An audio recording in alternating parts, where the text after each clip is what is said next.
सभी से इंतजार करते हैं। वह घड़ी आ गया है हमारे बीच में प्रति मंगलवार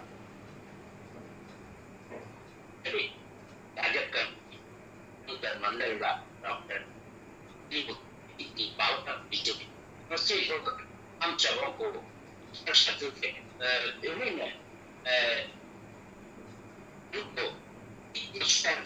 होता है कि हम लोग सभी उससे कब तक होते हैं, भाव समझ पाते हैं। अगर से निवेदन है तो हमें आज संख्या 185 पर अपना विचार करते। जय गुरु। परम दयाल मेरा जीवन देवता ठाकुर जी के चरणों में कोटि कोटि प्रणाम। जगत जननी से बड़ माँ के चरणों में मेरा कोटि कोटि प्रणाम। परम पूज्य पादो श्री बड़दा के चरणों में मेरा कोटि कोटि प्रणाम। परम पूज्य पादो श्री आचार्य देव दादा के चरणों में कोटि कोटि प्रणाम। परम पूजनीय अविंदा एवं ठाकुर परिवार के सभी के चरणों में मेरा कोटि कोटि प्रणाम।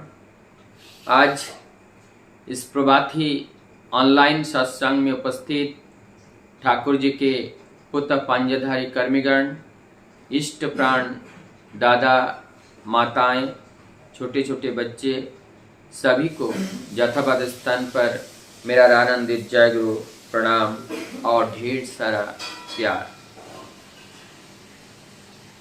बहुत ही सुंदर ये परिवेश होता है, भूमि तैयार होता है, बीज बोपन करने का समय, अर्थात ये प्रार्थना, भजन, कीर्तन सब कुछ के बाद, अर्थात हमारे जीवन का यजन कार्य जब हमारी अपने जीवन रूपी देह की चाश होती है, जुताई होती है, और उसके बाद उसमें उस परम पिता की अमृत तत्व और उस अमृत जो उनकी वार्ता है, उस वार्ता को श्रवण, मनन, चिंतन करने का एक सुंदर परिवेश का निर्माण होता है।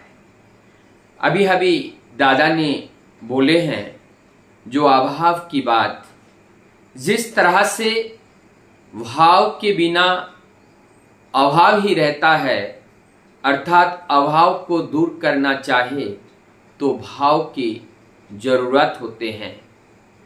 और हम प्रकृति को लेकर के आनंदित रहते हैं, लेकिन इस प्रकृति के अस्थि वृद्धि के जो द्योतक है, उस अस्तित्व के बारे में हम अचेतन रहते हैं। जैसे सूर्य के बिना चंद्रमा की रोशनी अब ये कल्पना नहीं किया जा सकता है, पानी के बिना मछली का जीवन की कल्पना नहीं की जा सकती है, और भक्त भगवान के बिना उसकी कल्पना नहीं की जा सकती है।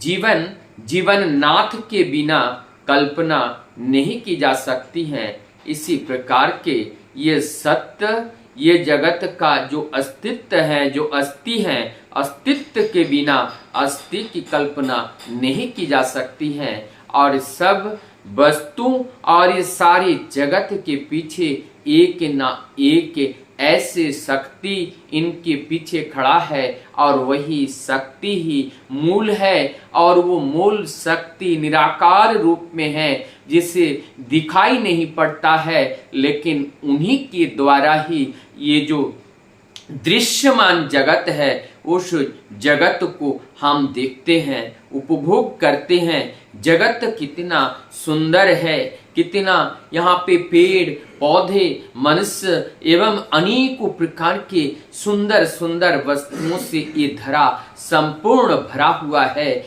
लेकिन ये संपूर्ण जगत को निर्माण करने वाला जो निर्माता है, वो निर्माता परमेश्वर है। वो परमेश्वर को जानना, परमेश्वर को समझना और उनको समझे बिना हम अपने जीवन की कल्पना नहीं कर सकते हैं।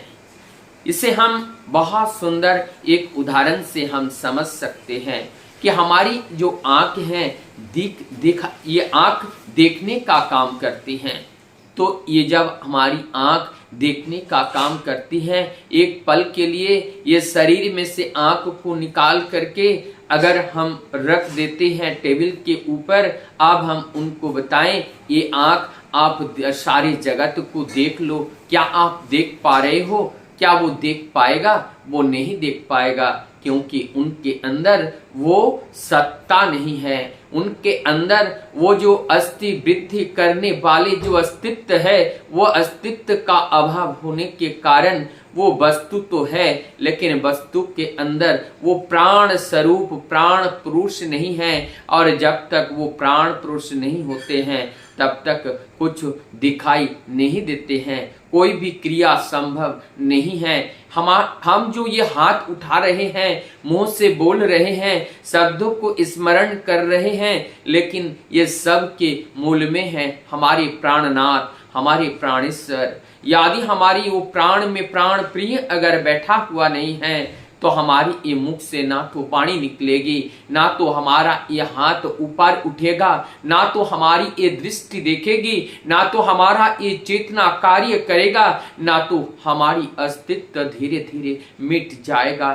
तो अस्तित्व उस अस्तित्व को लेकर ही हमारी ये अस्थि अर्थात ये वस्तु का जो किरदार है, जो किरदार हम निभा रहे हैं, लेकिन ये किरदार के पीछे और एक किरदार है, वास्तव में वही असली किरदार है। और वही असली किरदार को जब हम समझ नहीं पाते हैं, उनको हम भूल जाते हैं और उस किरदार को छोड़कर, असली को छोड़कर नकली को लेकर के जब हम ज्यादा प्यार करते हैं, ज्यादा घुल मिल जाते हैं और सत्य को भूल जाते हैं, तब हमारी जीवन में वो दुख आकर के ग्रास कर लेता है।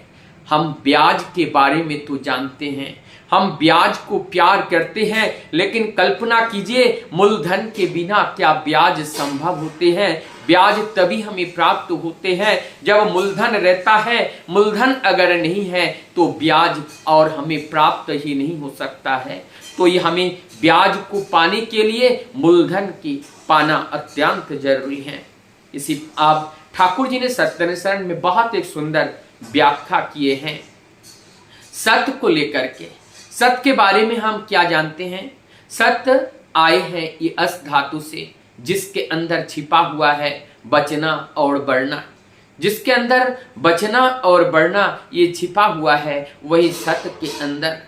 और जो इस सत्य, ये सत्य का अनुसरण जो करता है, कहते हैं उसको सती कहते हैं।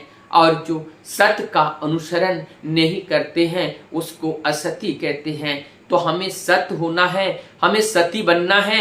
हमें सती बन करके रहने के लिए हमें सत्य को शरण करके रहना पड़ेगा, सत्य के अनुसरण में रहना पड़ेगा। और जब तक हम सत्य के अनुसरण में नहीं रहते हैं, हमारा जीवन का कोई मूल्य नहीं रहता है।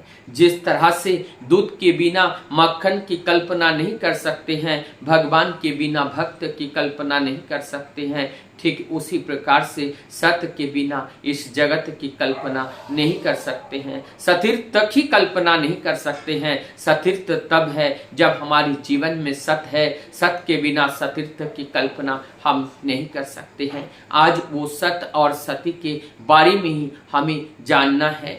जब तक हम किसी छाये में जाते हैं, वो पेड़ के बिना वहां पे छाया हो नहीं सकती है, क्योंकि वो जो छाया जो प्रदान हुए हैं वो पेड़ के वजह से हुए हैं। तो ये संपूर्ण जगत में जो कुछ है, ये सत्य और मिथ्या, लाभ और नुकसान, अच्छा और बुरा, आनंद और निरानंद, सब एक दूसरे के पर्याय हैं। एक के बिना दूसरे का कल्पना नहीं कर सकते हैं। तो यहाँ पर दो बातें की व्याख्यान ज्यादातर किया गया है सत्य व सती को लेकर के। इसी प्रकार से जिस प्रकार एक विवाहिता नारी, उनके जीवन में उनका पति परमेश्वर के बिना उनका जीवन अधूरा है। जब तक उनका पति परमेश्वर के साथ घुल मिल करके रहते हैं और उनके शरण में रहते हैं, उनके निर्देश को पालन करते हैं और उनके भाव भंगिमा को अपने जीवन का सर्वस्व मान करके जब चलता है, उनका जीवन सुंदर रहता है। इसलिए आगे की वाणी में ठाकुर जी बोले हैं कि एक नारी के पास, एक सती नारी के पास उनका पति में ही परमेश्वर का दर्शन होता है। लेकिन और उस पति, वो जो पति होगा और उन पति के पास उनकी आराधना का केंद्र क्या होगा? परमेश्वर होगा। लेकिन एक सती नारी के हृदय में उनका जो स्वामी है, भौतिक जगत के जो पति हैं, उस पति परमेश्वर की आराधना करते करते वो परमेश्वर तक की यात्रा वो पूरा करती हैं और उनके पति उस परमेश्वर का अनुसरण करते हुए वो आगे चलते हैं। अब हम लोग देखते हैं कि जब जिसके जीवन में पति होते हैं, उनका जीवन एक ऐसा सुंदर होता है, जिस तरह से कितनी ज्यादा धूप खिली हो, लेकिन उनके हाथ में अगर छतरी है और छतरी के नीचे उनका सिर है, तो उनके चेहरे पे कोई मलिनता नहीं रहती है। ठीक उसी प्रकार से जब एक नारी के छत्र छाया के रूप में उनका पति परमेश्वर रहता है, तब तक उनकी कोई दुश्चिंता उन्हें ग्रास नहीं करती है। वो भरोसा करते हैं अपने पति के ऊपर। इसीलिए एक दूसरे के ऊपर भरोसा करना है, विश्वास करना है और उनको जीवन में धारण करके चलना है। यहाँ पे दो बातें हैं। लाभ तभी होगा जब एक दूसरे के प्रति विश्वास होगा और पति भी हैं, पत्नी भी हैं, लेकिन एक दूसरे से कोई तालमेल नहीं है, एक दूसरे को नहीं मानते हैं, एक दूसरे को इज्जत नहीं देते हैं, एक दूसरे को सम्मान नहीं देते हैं, एक दूसरे के हृदय केंद्र में कोई भी आदर्श, कोई भी किसी के प्रति श्रद्धा नहीं है। ऐसा अगर जीवन होगा, अर्थात उन दोनों के बीच में वो सत्य नहीं है, और जब सत्य नहीं होगा तो वो जीवन अधूरा होगा। तो ऐसे हमारा जीवन सत्य को लेकर के ही चलना है, क्योंकि सत्य के बिना जो सत्य है, वो सत्य को ग्रहण करके ही बिना हम अपने जीवन की कल्पना नहीं कर सकती हैं। तो इस वाणी के माध्यम से हमें बताया गया, जिस तरह से एक सती नारी अपने पति को छाया मानकर, अपने पति को सर्वस्व मान करके जिस तरह से वो पति का अनुसरण करते हुए चलते हैं, तो उसी प्रकार से यदि एक भक्त भगवान के अनुसरण करते हुए चलते हैं, तो उनके जीवन में कोई अभाव नहीं होते हैं, क्योंकि वो भाव से च्युत नहीं होता है। जब हमारे जीवन में अभाव तब आती हैं जब हम भाव से च्युत होते हैं, और वो भाव है परम प्रेममय का वो दिव्य भाव, परम प्रेममय का वो ईश्वरीय भाव, परम प्रेममय का वो चैतन्य भाव, परम प्रेममय का वो चेतन भाव। जब तक हमारे हृदय में वो चैतन्य, चेतन और ईश्वरीय भाव से हमारा हृदय, मन, मस्तिष्क, हमारी संपूर्ण इंद्रिय जब भर नहीं जाते हैं, तब उस परमानंद का आनंद की अनुभूति हमारे जीवन में नहीं होता है। अर्थात एक रसगुल्ला का छाना जब तक उस सॉस के अंदर, वो जो चाशनी के अंदर संपूर्ण रूप से डूबता नहीं है, तब तक उनके प्रति रंध्रा में वो रस प्रवेश नहीं कर पाता है। कोई भी रंध्रा यदि वो रस पहुंचने में खाली रह जाए, तो उनको खाने में स्वाद नहीं आती है। ठीक उसी प्रकार से हमारे प्रत्येक रंध्र में यदि प्रभु का वो रस प्रवेश ना कर पाए, तो हमारे जीवन में ठीक वही बिना रस पहुंचे हुए रसगुल्ला जैसे बेस्वाद लगता है। ठीक उसी प्रकार से हमारा जीवन भी बेस्वाद हो जाता है। तो हमारी इस जीवन को स्वादिष्ट बनाने के लिए वो जो स्वादिष्ट है, वो जो आनंदमय है, वो जो चेतन है, वो जो चैतन्य रूप सत्य है, वो सत्य को लेकर के हमें सतीर्थ जीवन यापन करना है। हम लोग देखे हैं जब किसी के पति चले जाते हैं उनका जीवन विधवा हो जाता है, विधवा हो जाते हैं, वो निराश हताश रहता है। वो जागतिक जगत के पति को त्याग करके यदि वो इतना दुख में डूब जाता है तो वास्तव में जो हमारी पति हैं, जो पति परमेश्वर हैं, उनके बिना हमारा जीवन कितना दुख और निराश हो सकता है। इसकी कल्पना एक भक्त के माध्यम से हम अच्छी तरह से समझ सकते हैं। जिस तरह से वो मीराबाई के जीवन में भगवान श्री कृष्ण के बिना उनका जीवन जितना कष्ट में बीत रहा था वो भक्त ही जान सकता है। भगवान को छोड़ करके भक्त को एक पल जीना कितना दुखदाई होते हैं। हम लोगों ने देखे हैं उस गोपियों का जो विरह वेदना, गोपी भगवान कृष्ण को छोड़ करके वो एक पल के लिए अपने जीवन जी नहीं सकते हैं। हमने नवद्वीप में गौरांग महाप्रभु को देखे हैं, हा कृष्ण करते करते वो मूर्छा जाते हैं, क्योंकि ऐसा लगता है वही कृष्ण उनका प्राण है और वो प्राण के बिना इस देह की कल्पना नहीं किया जा सकता है। ठीक उसी प्रकार से हमारे जीवन में परम दयाल से ठाकुर ही हमारे जीवन सर्वस्व है। उनके बिना हम अपने जीवन की कल्पना नहीं कर सकते हैं। हम वो सती जीवन को बिताना चाहते हैं, क्योंकि हमारे पति ही हमारे ठाकुर हैं। जब तक हमारे जीवन में हमारे ठाकुर को पति परमेश्वर बना करके नहीं चलते हैं, हमारे प्राणेश्वर बना करके नहीं चलते हैं, हमारे प्राणपति बना करके नहीं चलते हैं, तब हमारा उस विरह का पता नहीं चलेगा। और बिना विरह से हमारी दोनों नयन से वो अश्रु प्रवाहित नहीं होगा, और जब तक दोनों नयन से वो अश्रु प्रवाहित नहीं होगा तब तक हमारे हृदय की कपटता, हमारे हृदय की वो खल है, वो खल गलेगा नहीं, वो कपटता बहेगा नहीं।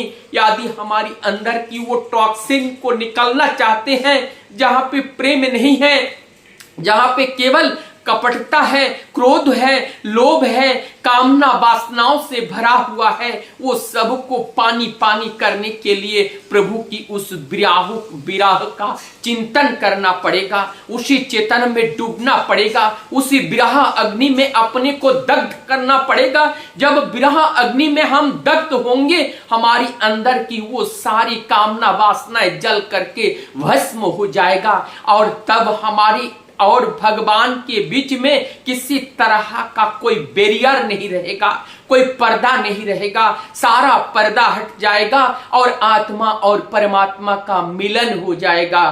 तब हम सतीर्थ का पाठ अच्छी तरह से हमारी जीवन को वहन करेगा, हम उसको सही सही में समझ पाएंगे, जान पाएंगे। भक्त भगवान का जो एक मिलन होता है और भक्त भगवान का जो आनंद होता है, जो प्रेम होते हैं, इसको अच्युत रखने के लिए हमें सतीर्थ का जो भूमिका है, सत्य को जीवन में धारण करके वही हमारी आदर्श है, वही हमारे केंद्र है, वही हमारी सदगुरु हैं। जब उनको हम अपने जीवन में धारण करके चलते हैं, हम अस्खलित नहीं होते हैं, हमारा हमारा जीवन पथ भ्रष्ट नहीं होते हैं, हम सही दिशा में चलते हैं, क्योंकि हमारी जीवन की दिशारी हमारी वो सत्य है, हमारी वो आदर्श है, हमारी वो गुरु है।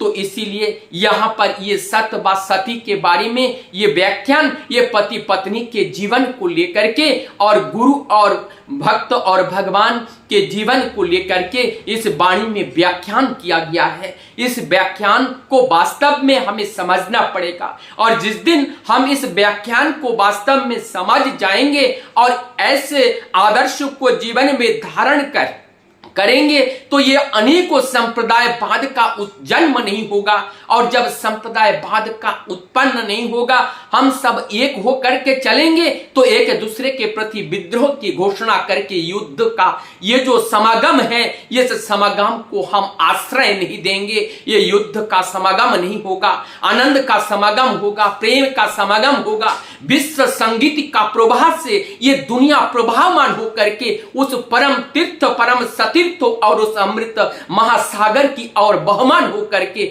जीवन की उस आनंद रस का अनुभव और उस अनुभूति को लेकर के सभी लोग उस आनंद के साथ हम एक ही दिशा में चलने के लिए हम तैयार हो जाएंगे। और तब ना कहीं रहेगा युद्ध की ये युद्ध का ये समागम, ना कहीं रहेगा एक दूसरे का विरोधाभास, और तब पुनः एक बार इस धरती पर उस सत्य युग का सृजन होगा।